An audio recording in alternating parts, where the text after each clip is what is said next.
Let's talk about your latest title published, which is Forensic Science Basics, Every Contact Leaves a Trace. What was your intention behind writing this book? Really to present forensic science in a readable format. There's a lot of publications that tend to be too technical, and I'm really aiming at the non-scientists. Forensic science covers a whole gamut of things, and I've tried to condense the basic premises of each of those sections, and then the reader can follow up with a bibliography. You can get a lot, let's say the biological side of it, DNA, so you can get really confused with that. So really I have to say, well, what is DNA? How is it used, and so on, and also the controversy surrounding DNA. Is it infallible? But I thought that was particularly interesting. The way you put that. Yeah. Science is not infallible, and it deals with not certainties, but probabilities. Probabilities, right. Not certainties. Probabilities, because all science is probable until you have a certain formula. And that will work until somebody else tries something else, then it's questionable. So it's up to peer review, isn't it? Everything's got to be peer review. But I mean, the one thing in forensic science, for which there's no real definitive answer, is time of death. That is something that you can't. I mean, you watch the television, all these different, silent witness and so on, and you get a pathologist like, oh yeah, died between 9 and 10 last night. Impossible, completely impossible to define that. So there's plus or minus a few hours either way. So after 24 hours, it's guesswork, pure guesswork. So did you find yourself wanting to get deeper and deeper into the subjects covered, and then have to pull yourself back because you knew that you were writing an easy reading guide? Yeah. Yes. I mean, the basic, my initial research, obviously background reading and so on, you've got to condense. You've got to. The most difficult point was bringing out the major points, and then trying to condense those into a format that you can appreciate, because otherwise chemistry comes into it, biology comes into it, and so on, and you're going off. You've got to, I think in my introduction I did say then it wasn't really meant for science orientated readers, but they find it interesting, obviously, and they probably said, oh yes, we could have done this and done that before. But that was never the intention. Well, that was my intention, not at all, no. Okay, so do you think the book will be of interest even to those seeking only the sensationalised side of forensics? Well, forensic science, like science in general, it's evolving every day. It's evolving. It doesn't just stop. There's all kinds of, as I've described in my book, there's all kinds of different techniques to help. I mean, you don't go around now, as I put, doing fingerprints by ink. You've got a handheld, straight through to a computer database, and that's it. And this is going all the time. And I think actually it'll open the eyes of the people into a lot. There's what's called the CSI effect, which is really giving a false impression, as I've mentioned. Oh, but it says this on television.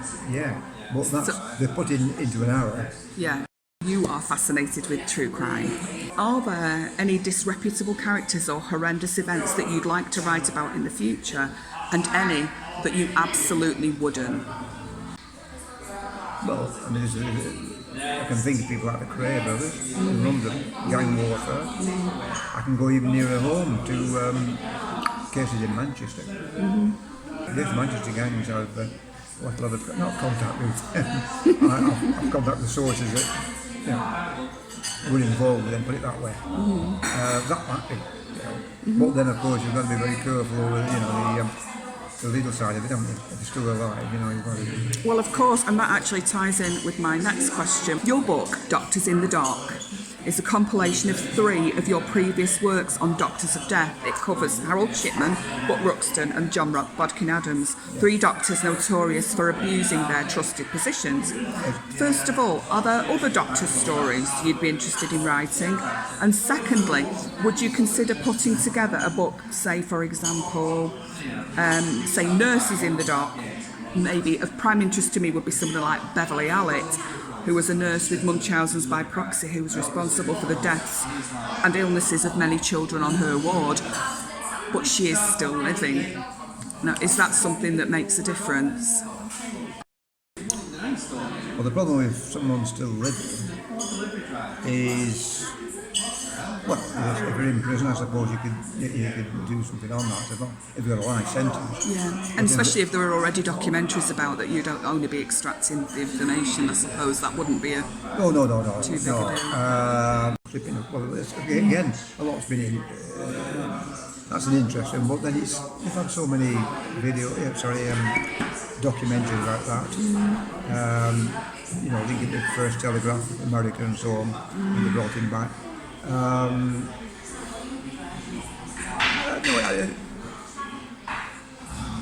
think perhaps something like the gangs in Manchester would be interesting. The gangs in Manchester, right? Yeah, and bring that as up to date as I can. Right. I'm sure that'll be still have interesting. contacts, not with the gangs, of course, not yet. But no, what I think about it, I'll have to, you know. Well, no, I mean, there's London gangs, but the craze have been done time and time again. Yeah, you'd need a new perspective on it, wouldn't you? Yeah, you'd need something where somebody either knew them personally or whatever, and then you couldn't guarantee that. But at least with Manchester, you've a lot of documentary evidence and newspaper articles and so on. That might, if I was to do something on, say, on gangs, or even something like undercover work with these gangs. And I have 1 or 2 sources of information. Right, change the subject slightly. Your title, Bleak Christmas, covers the pit disaster at Pretoria Colliery, and you took part in a documentary on the subject which appears on the Scott Martin Productions website. That's right, yes. And another on the Winter Hill murder of 1838. Yes. Did you enjoy participating in these documentaries, and did you feel that they potentially generated new audience and disseminated information efficiently? Yes, I think, yes. Let's say the Winter Hill murder. That was first published in 1991, I think, something like that, 1996. Yeah. And then I got to know this production company who were interested in saying, well, let's follow it up. Because I've written a book and they wanted my input from the book point of view. I think it did help, yes, indeed, because the book sold out. Yeah. The first book sold out. But 500 copies, they thought were sold within a fortnight. And then, of course, that gave me the impetus. I thought, well, right, I can update it now. Yes. And then the same with the Victoria disaster. Because I think you need, with that, there weren't Team Boots articles on that.